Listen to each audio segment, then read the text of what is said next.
I'm Bambi Francisco with Vader News, the network for innovators. Well, this year about $1 billion was spent in online video advertising, and joining me to talk about the future of online advertising are the founders of Ooyala.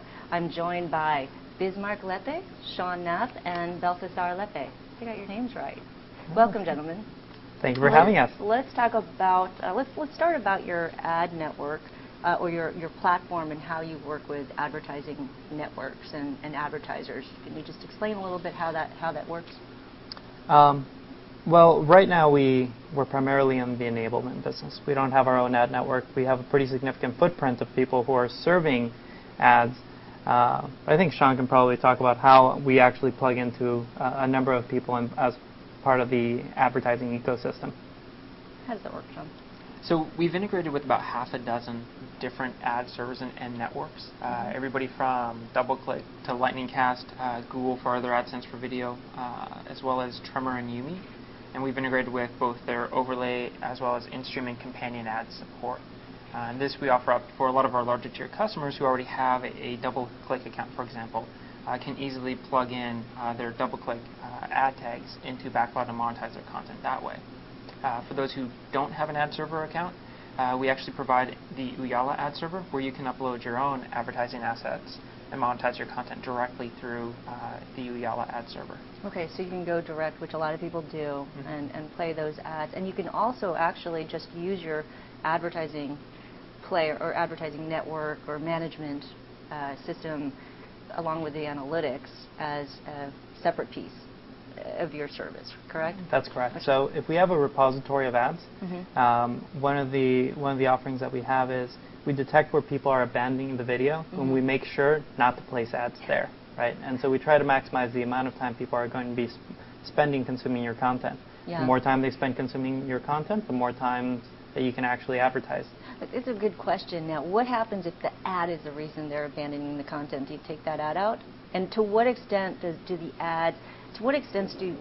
analytics help or aid in determining where to place an ad? Well, I think advertising usually gets a bad rap. In general, untargeted advertising is bad.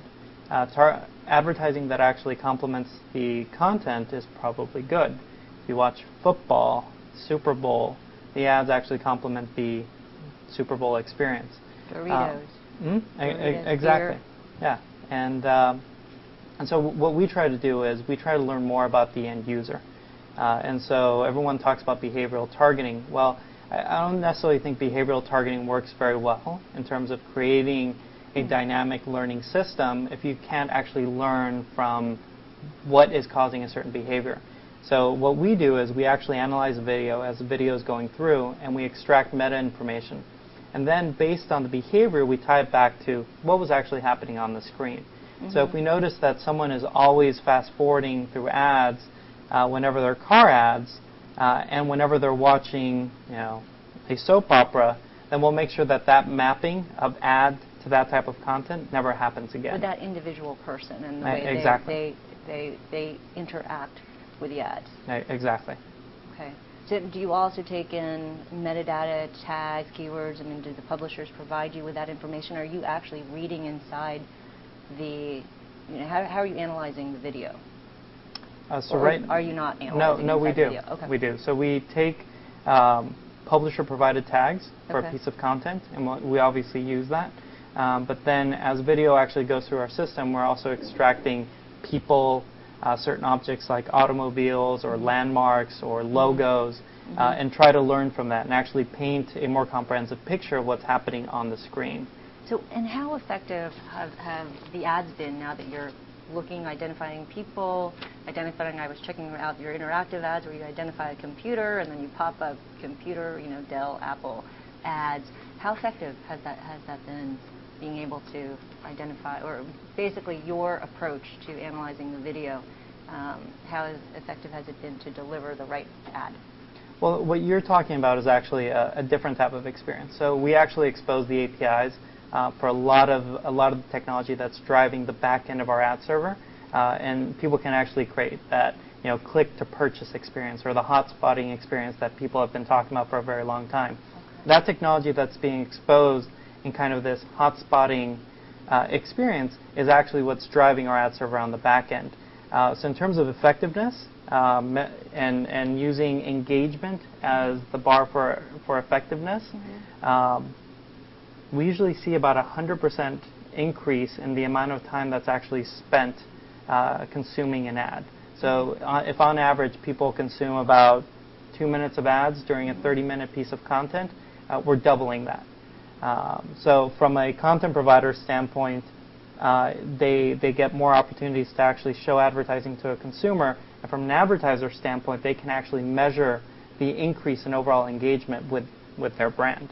Now, $1 billion is spent in online advertising this year, as I mentioned, in the U.S. And what's been effective? What are the more popular ads? Are we moving well beyond pre-roll and post-roll and overlays? And what do you see that's really a new, that's going to be in 2009 be embraced more?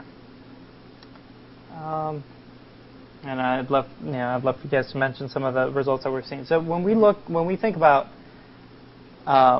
advertising, I think people have it all wrong. Like, it should be about monetization. It's about figuring out what monetization model works best for, content A and person B, right? If we know that an individual is actually very willing to purchase a piece of content, why should we bore them with ads? They should have the ability to pay for that individual stream and pay 5 cents or pay 10 cents. And if you think about it, if you actually build a very simple transactional model where they just click once and it's tied to their PayPal account, and they only pay 10 cents, over 1,000 people, that's $100 CPM, right? And so what we're exploring, obviously, we're continuing to do the pre-rolls, the post-rolls, the overlays, and what we found there is you need to make sure that the ad is compelling to the end user and that the ad complements the content. But in a lot of cases, it's actually better that you directly give the opportunity for the end user to pay for that piece of content. And if you look at Major League Baseball, in 2008, they're expecting to make close to $500 million in subscription-based video services. If you go to Major League Baseball Live, you actually have to pay for that. And so I think it's never going to be over 50% of the total revenue opportunity for a content owner, but it is going to be a very real opportunity for them. Are you going to provide that functionality for content publishers to be able to charge for their content? Yeah, and to really build off of what Bismarck is saying, we're in a fundamentally different world online. In the online world, the user is in control.